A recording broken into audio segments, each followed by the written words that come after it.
Hi, everyone. I'm Gary Brode from Deep Knowledge Investing. We provide actionable investment ideas and timely market commentary to portfolio managers, hedge fund managers, RIAs, individuals, family offices. We help people get better returns in the equity portion of their portfolios. We're excited to be joined today by Dr. David Glancy of the Institute for World Politics.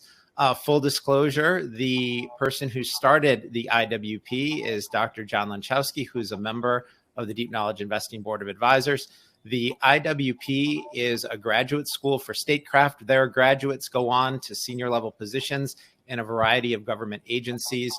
They have a completely different point of view and different approach from other graduate schools. We think what they're doing is fantastic. For anyone who's listening to this, who's interested in learning more, check out the Institute for World Politics.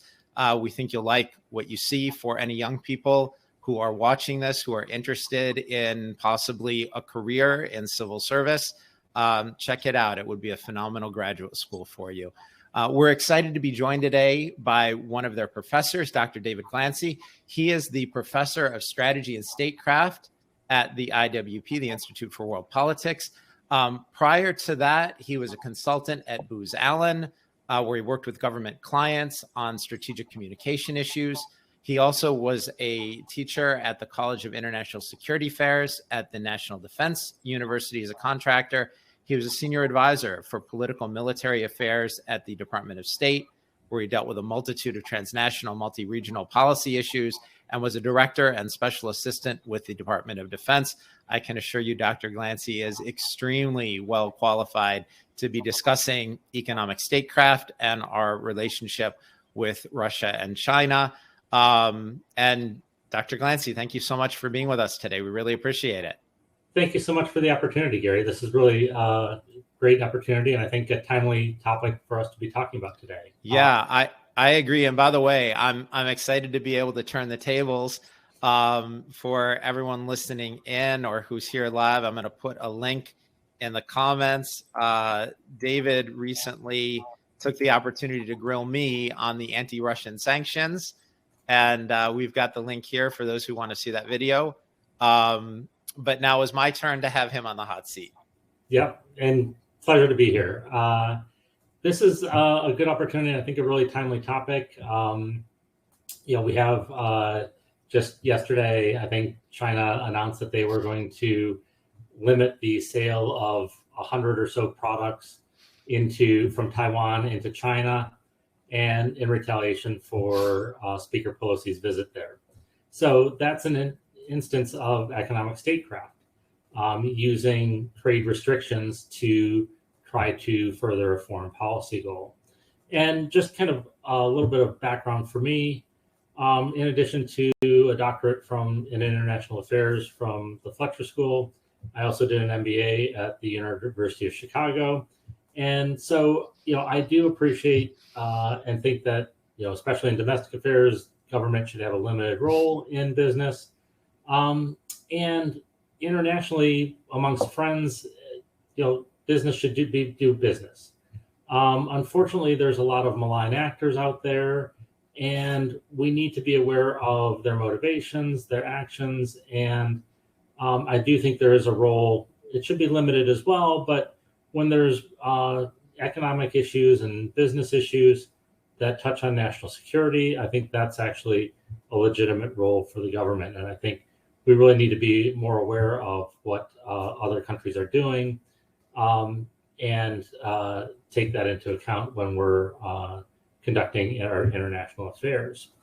So economic statecraft, for those who aren't aware of it, it's just really the combining of domestic and international economic policies with other instruments of statecraft, military, intelligence, diplomacy, information, to try to strengthen a country's economy and also try to increase their chances that they're going to reach their foreign policy goals. So there's a multitude of different levers that can be used. And I think the U.S. and a lot of our allies, because of our capitalist system, we're at a little bit of a disadvantage in terms of economic statecraft from some of our rivals like Russia and China, because they have state-owned and state-aligned and state-affiliated businesses. In the US and other capitalist democracies, the private sector is the private sector. The government can have influence over those actors, but we don't control them like we do, like the leaders in Russia and China can do for some of their companies. So in all, I think that's a real great strength for us and for our allies and partners. And I think that's the best system. But in terms of being able to execute economic statecraft, it does mean there are a little bit more challenges and such. So, David, I agree with you, and you know my position. I respect the fact that you went to the University of Chicago. At Deep Knowledge Investing, we tend to favor the Austrian School of Economics over Keynesian government influence in the economy. I agree with what you're saying. And I want to quote another member of the board of the Deep Knowledge Investing Board of Advisors. Raji Kabaz, my old partner from Silver Arrow, was once talking about the difference between our system and the Chinese system. And he said the beauty of the American system is we'll throw $100 million, $1 billion at every potentially great idea in Silicon Valley and let the market sort it out. And as a result, we have this thriving tech sector. Whereas the Chinese will tend to be top down. They'll pick their winners. And they may get suboptimal solutions winning because the government has decided to back that person or that government agency or that particular state-owned enterprise. And so we tend to get better return on capital for those kinds of things. But you're right in pointing out that there are some bad actors. And when we have a state like China or Russia, where the entire might of the country is acting in a bad way, maybe certain U.S. corporations aren't equipped to deal with that on their own. So in general, here, we like to stay in favor of free markets and free people. We prefer less government involvement in the economy. I know that's your preference. How do we make good decisions on where the government should get involved? That's a good, I think part of it is sharing information. So, letting companies make decisions, but giving them some of the information to make some of those choices. So that's a role for the government to be able to help publicize, some of the bad actions of different actors. I think when it comes to technology that impinges on national security, we do have the Committee on Foreign Investment in the U.S., CFIUS, which is an entity that looks at foreign investors and foreign investment in the U.S. I do think that and that's been sort of become more robust. They've strengthened that and the powers of that group the last few years. There's a lot of technologies out there that can have dual use. And, interesting, investment policy is one of the sort of elements, or can be an element, of economic statecraft, and how you structure investments, who can invest in a country, how they can do their investments. As you say, I think that's created great strength for the US, and a lot of other countries have tried to replicate Silicon Valley with much less results. But the Chinese, and to some extent the Russians and others, understand that we do have such an open system, and when they actually invest in startups, they can preclude that technology from being used by the Defense Department or the intelligence agencies. So being aware, helping uncover who investors are, educating startups and investors so that they know if they do take money linked to China or international actors who aren't friends and allies, that they may limit their opportunities for that technology to be actually used by government agencies. So I think that's certainly an area. Sanctions, another area that's generally targeting foreign actors and their ability to do business in the U.S. That's a tough issue. I hope that answered your question. Yeah, it does, and you're right. It's complicated. should we be preventing Chinese investment in any American companies or in certain American industries, right? Because they have spied. There's been technology transfer, and for some of these Silicon Valley companies, they may view not being able to work with the Department of Defense as a positive, depending on their particular leanings. Yeah. So they might actually welcome that. How do we as a country manage that? And how do we, the United States has succeeded in many ways by having free and open capital markets. Do we start shutting down parts of the system and saying anyone attached to China or the CCP, the Chinese point of view, how do we manage this? No, those are really good points. And it may be sort of a sector-wide thing. That's maybe the best way to do it. Telecom, we're seeing that with Huawei. We've seen that. The high-tech sector. And that's probably, the reciprocity, I think. So knowing who the foreign actors are and having reciprocity, I think, is really important. So, it does make a difference because British companies are private companies and not aligned with the British government. There is a difference between a British company and a Chinese company where, they can have private companies, but they still are all answerable to the Communist Party and have to share data. And that's even becoming more restrictive now, there's more interference there in China. So I think we have to differentiate, where the investments are coming from.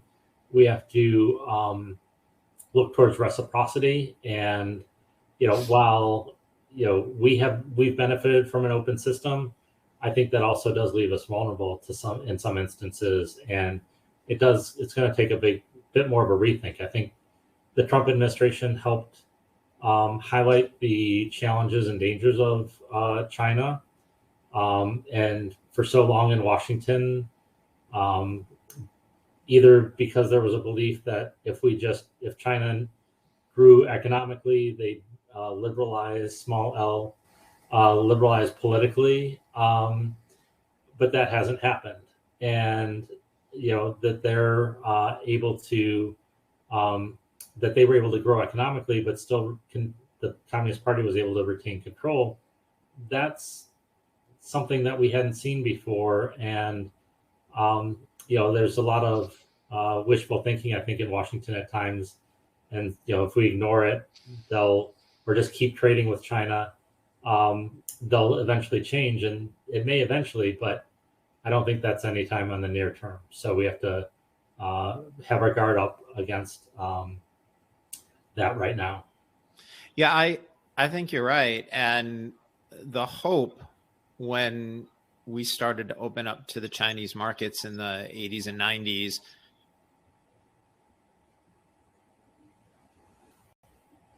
trade, that they'd become more like us. Instead, it does seem like the opposite has been the case. I know Dr. Lanchowski, when he was at the Westchester Country Club a couple of months ago, talked about the way Chinese interests have infiltrated corporations, universities, the media, and are advocating in a way that makes it seem like Americans want a more restrictive political system. But that may not be what Americans want. That's Chinese purchased influence. And I know you've pointed out, and we should talk about this, certain industries like the NBA or the film industry, they don't worry about insulting Americans, but they know if there's anything in their product or comments made by their athletes or their actors that insults China, they've just lost access to a huge market. And so they are deliberately very cautious about criticizing anything China related, but very open about criticizing the United States. This is purchased influence. This is economic statecraft. I know this is something that's on your mind. I'd love to hear maybe your more detailed thoughts on it, because we'd hope they'd come in our direction, and it does seem like they're pulling us in their direction. Absolutely. And I do think that, because they have such a large market and they've developed, there's flaws to their development model. So they have huge amounts of debt. They built this inefficient infrastructure. So they're going to have a big reckoning coming up in the next couple of years. Probably not a crisis or a collapse, but years of adjustment and slowdown that I think we're starting to see some of the beginnings of with some of the real estate issues. And I think it's going to be similar to what Japan went through in the early 90s after their big economic development. But if you look at it, how China has done it, and some of their debt issues are about 3 to 5 times worse than what Japan had for its bubbles. So it's going to be a big adjustment. And I think some of these companies that were hoping for this huge domestic market are going to actually, and having this market in China, are going to be disappointed because China's not going to grow as it had in the past. So that's one issue. Their own interference, the G's kind of crackdown on technology, real estate, that's going to hurt. And I think businesses are taking notice of that. And one of the big things we teach at the Institute of World Politics is seeing the world how it is. And you can talk about how you want to change the world and what you want it to be, but having a realistic view of what's going on and what's happening today, that's really important. And you have China actively, you have Chinese government officials actively calling on American businesses to try to keep trade open, try to limit sanctions on them. So, and you have them developing, investing in parts of the US and trying to get their companies and their employees to lobby for less restrictions, less trade. So that's, kind of creating a fifth column, inside the US for the Chinese government. And this is being done through economics. And I think, it's sometimes, I think it's just maybe bureaucratic incompetence or, wishful thinking that, if we just give them enough time, they'll change. But to me, it seems ridiculous that you have subsidiaries of the Chinese state oil company listed on the New York Stock Exchange, or at least they were. Right. And, to me, you shouldn't, there's a reason why they want to be listed in New York. And I'd be curious for, your thoughts as an investor. Does it matter, if an investor wants to invest in the Chinese oil company, does it matter if they're listed in New York or if they're listed in Hong Kong? And to me, I think it matters that they're listed in New York, but I'd be curious your thoughts. I completely agree. It absolutely matters. I think it matters for a few reasons. First of all, the New York markets, the American securities markets, are by far the deepest in the world. And liquidity is a huge issue for investors. So much so, and David, I know you know this, but it's worth pointing out for the people listening to this, that many money managers, many portfolio managers, part of their strategy is to only invest in companies that have market cap within certain ranges, right? So they'll say, hey, we're small cap managers, we're mid cap managers, we only invest in large cap companies. So liquidity is a huge issue. And in general, the larger and deeper the market is, the more people, the more capital is able to access it. And it's further compounded by the fact that in the United States, we've seen a concentration of wealth in the hands of a smaller number of portfolio managers, fund companies, hedge funds. Most of the money is controlled by a small number of companies. And so when that's the case, if someone is managing $10 billion, or in the case of, a couple of firms, a few $1 trillion, when they start to take a 3 or 4% position, they need that liquidity.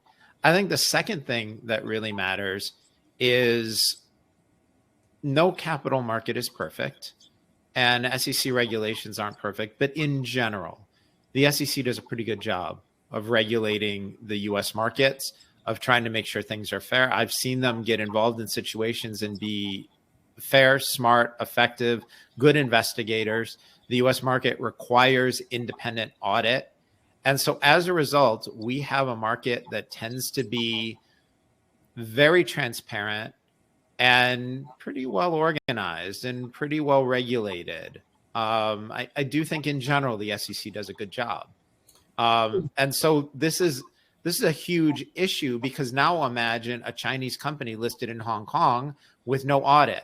So when they tell you, here are our numbers, here are our financials, how much confidence do you have in those numbers? In my case, somewhere between 0 and very little. Yeah, and this is where there's a number of Chinese companies that are probably going to be delisted because for years they've gotten a pass on some of the audit issues and all. And to me, that seems crazy that, we wouldn't make those exceptions for a British company or an Australian company or a South American company, but we kind of have given Chinese companies, it seems, a bit of a pass for a few years. And I think you're going to see a number of companies being delisted here in the next few months to years, because there's going to be actually cracking down on the audits and making these Chinese companies conform to what American companies and other companies listed need to do. And I think that's been a long time coming. So, but yeah, I'm going to make 2 points on that. Yeah. One is, I think it's obscene that, so there was a lot of talk in the last week about Alibaba being delisted, which for people listening in, that is basically a Chinese online retailer. The most similar American comp would be Amazon. And so to me, it's obscene that Alibaba got listed on US exchanges, but doesn't have to follow the same rules that Amazon does. Why are Chinese companies exempted from rules that American companies aren't? One of the things that should be a feature of our free and open and transparent capital markets is one set of rules for everybody. And we're not seeing that in the case of China. And beyond that, the Chinese government prohibits their companies from having independent audits. And anytime you have rules that prohibit transparency, that prohibit third-party examination of the books, that's not only ripe for abuse, that's an instrument of financial abuse. Absolutely. And I think, I'm not sure exactly how we got to this point. It's kind of, I think, not wanting to offend the Chinese government, wishful thinking that if we give them a pass, they'll change. And then, this went on with, trade disputes for years. We're now trying to actually kind of put things back into order, which makes it harder. But for years, we did not take cases to the World Trade Organization or try to highlight trade practices that were unfair, and when they didn't abide by different agreements.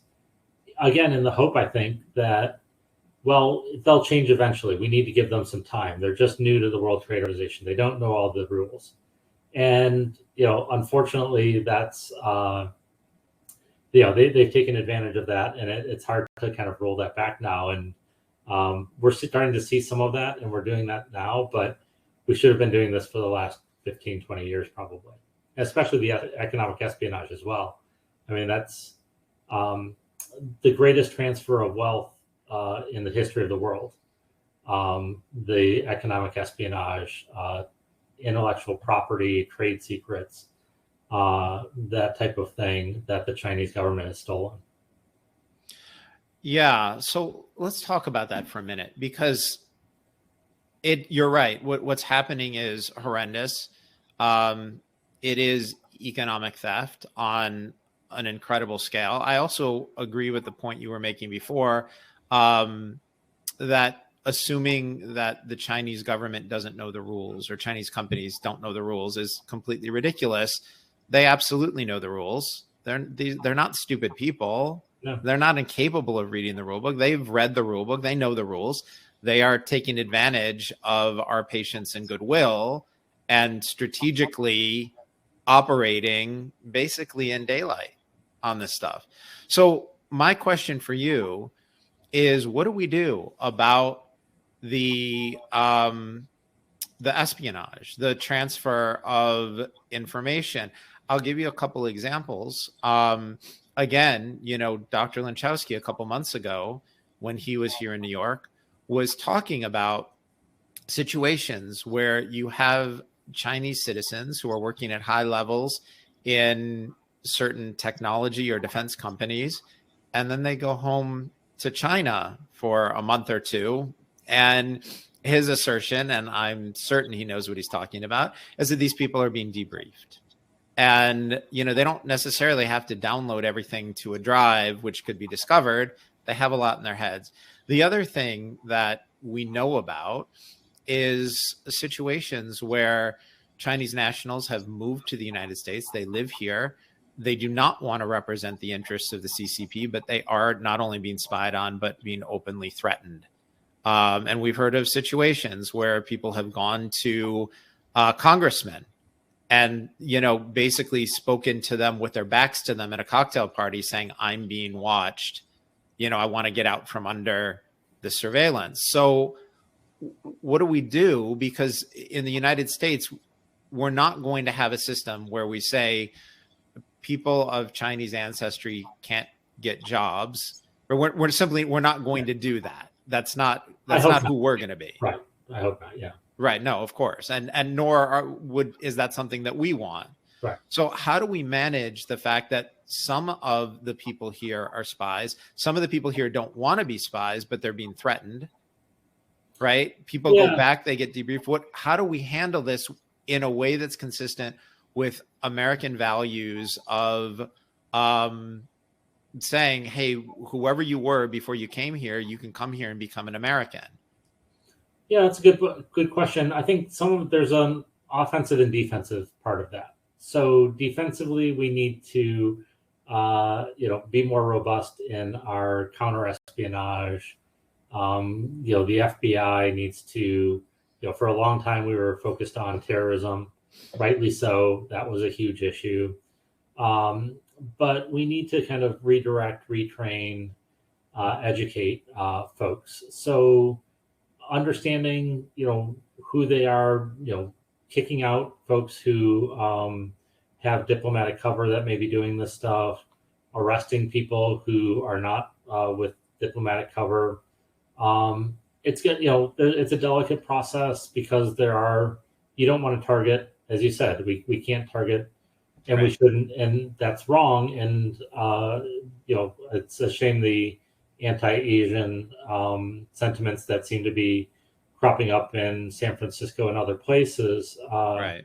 With some of the virus issues, but so we have to really separate the Chinese government activities from the Chinese people. Understand that not everybody here is involved in that.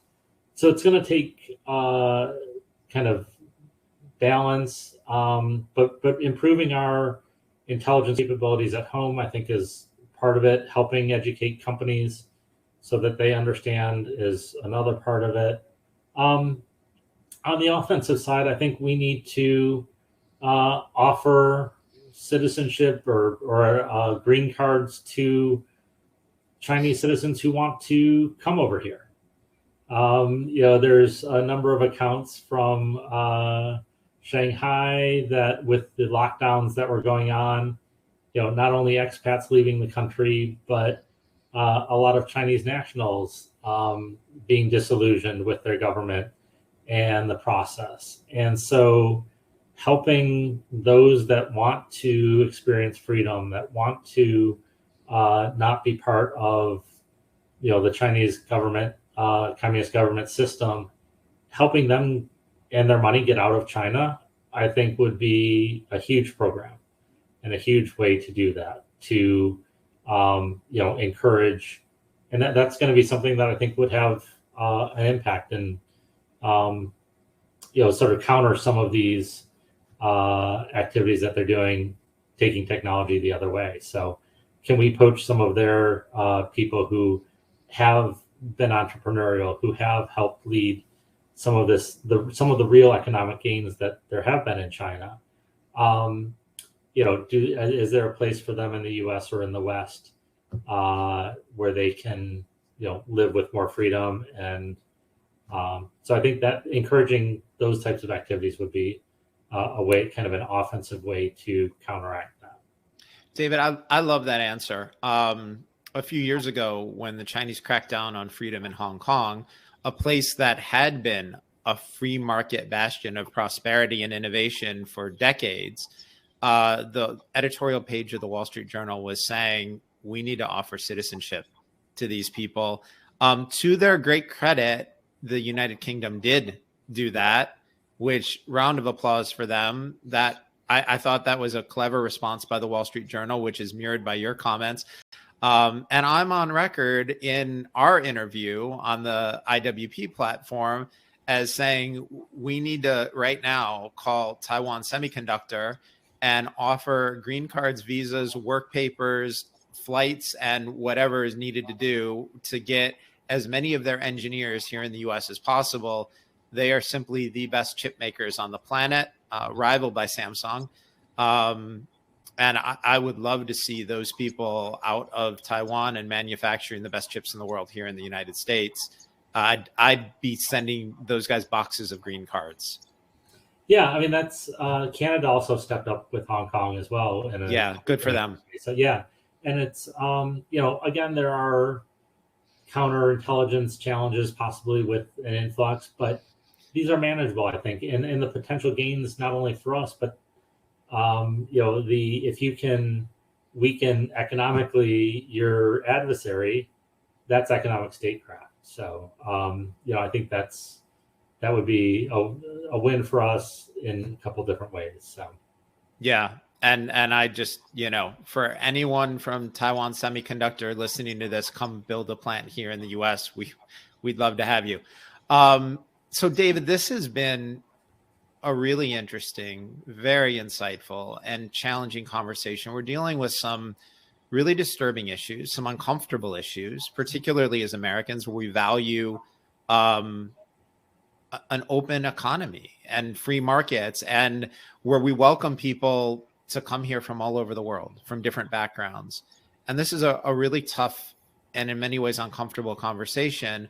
I want to give you a ton of credit for taking these issues on head on, but let me go to the last question because it's a much more positive one.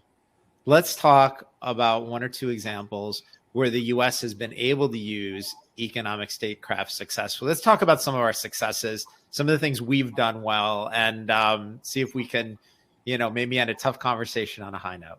Good. And I just want to throw in Russia, since that was in the title of the talk. Yeah, no, go ahead. The floor is yours. Is definitely using its energy resources. That's another aspect of economic statecraft. They're putting the squeeze on Europe, Western Europe now. But they've had a long history of using energy resources and infrastructure for influence activities. So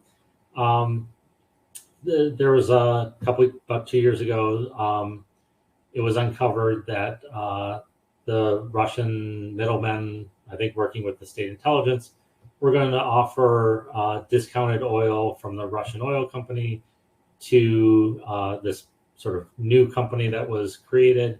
And then they'd sell the oil at a discount to the Italian oil company, but it'd be marked up a little bit, and the profits would go to some to the middlemen, but then also to politicians affiliated with an Italian political party that was friendly with Russia. So Russia's using its wealth, or has used its wealth, oil wealth, energy wealth, to manipulate, to threaten.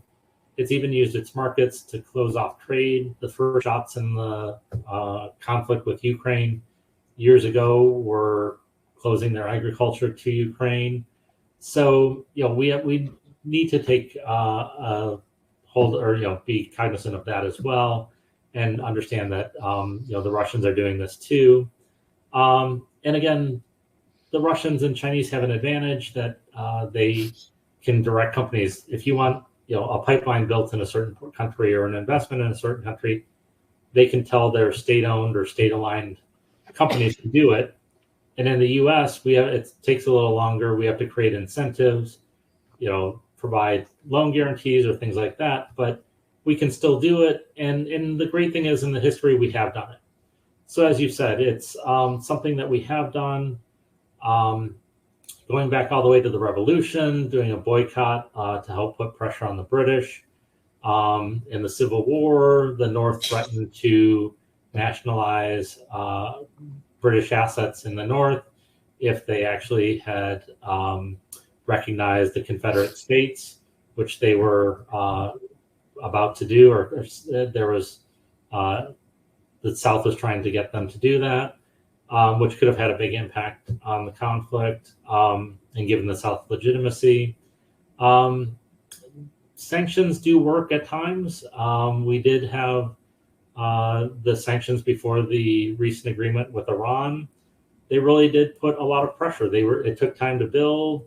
It was both the Bush administration and Obama administration, and it brought the international community together. Iran was really feeling the pinch, and that brought them to the negotiating table. Personally, I think we could have gotten a better deal from that. I agree. But that had worked. In the early 2000s, multinational, multi-agency effort to crack down on North Korean illicit activities and smuggling, that put a big impact on North Korea. I mean, it was the intelligence agencies figured out that North Korea had $500 million current account deficit for years, which they couldn't explain how that was being filled. And it was through, they looked further, and it was through these illicit activities that we were able to trace and really shut down.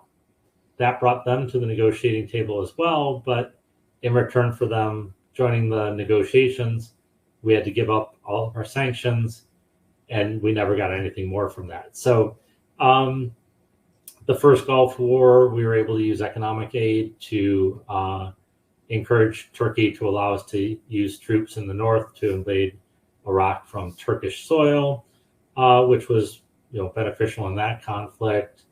Going back to the Suez conflict, the U.S. was able to, we at that time threatened the British and the French allies because they had invaded and seized or tried to seize the Suez Canal with out telling the U.S. about it. And so we actually put pressure on them and got them to withdraw. So we can do it. We have done it in the past.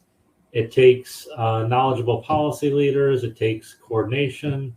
I think, we're seeing the good thing is people are paying more attention to economic statecraft, economic warfare issues. We're kind of like a sleeping giant. Sometimes it takes us a while to get going, but the U.S. can be very effective in these things. We've revamped our aid agencies to help compete. We're doing things multilaterally with India, Japan, Australia. So I think the future can be bright. We're paying attention more to it, and we do have a lot of resources. We shouldn't think of China or Russia as these 10-foot giants. They're not infallible. They do make mistakes. There is a backlash from some of their lending practices with the Belt and Road Initiative. Some of that's becoming more known. So, but it's going to take again, intelligence, diplomacy, working with allies, communicating, broadcasting. What we're doing and how we do things differently than what the Chinese and Russians do and how they do business overseas. So there's a lot of different components to it. David, that's a great point. And it's one that you made the last time we spoke on the IWP platform. Like many in the American media, I had some concerns about vulnerabilities in the United States. I had concerns about debasing our money supply, and that the anti-Russian sanctions were weakening the dollar as the world's reserve currency. I think those concerns are all valid, but in both of those conversations, you've correctly pointed out, hey, everyone else isn't invulnerable either. Everyone else has their weaknesses and their problems. And, it's natural to focus on trying to shore up your own weaknesses and address your own problems. And that's not a bad approach to things, but you are 100% correct that no one has perfect defenses for everything. Everyone has their problems. Everyone has their weaknesses. And I think it's very astute of you to point that out. Dr. Glancy, thank you so much for a really interesting, insightful point of view. Also an alternate point of view. You've addressed some issues that we don't see typically addressed in the American media. Your point of view is a unique one, and you do have a valuable voice, and we're so glad that you've been able to share it with us today. For people who are interested in learning more about you, your classes, the kinds of things that you're doing and working on, or the Institute for World Politics, the IWP, which again is an organization that we applaud and would love to see successful. How can people find you? How can people who are interested learn more about you and about the IWP? Our website is iwp.edu. I'm on the faculty page, and my email is there, so I encourage folks to reach out via email. Just two more points, if I could, quickly. I do think that you're going to see more economic warfare, and that's going to, catch companies and sometimes even individuals in the crosshairs. There's going to be opportunities. The Chinese, I think, were pulled out of a number of projects in Great Britain because of the concern about sanctions and the business environment there. So there's going to be opportunities for Western companies. You're going to see, excuse me, companies, the individuals being targeted. It'll be interesting to see if any of the companies in the congressional districts with members of Congress that went with Speaker Pelosi to Taiwan. My assumption is that any companies that are associated with the districts for those people traveling with Speaker Pelosi, they're going to be targeted by the Chinese. And I think the Chinese are shooting themselves in the foot with a lot of this stuff. So it'll be interesting to see going forward. And really appreciate you providing me this platform, Gary. Thank you. Terrific. Well, thanks again. Really enjoyed the conversation, and looking forward to the next one. Thank you. Great. Thanks a lot.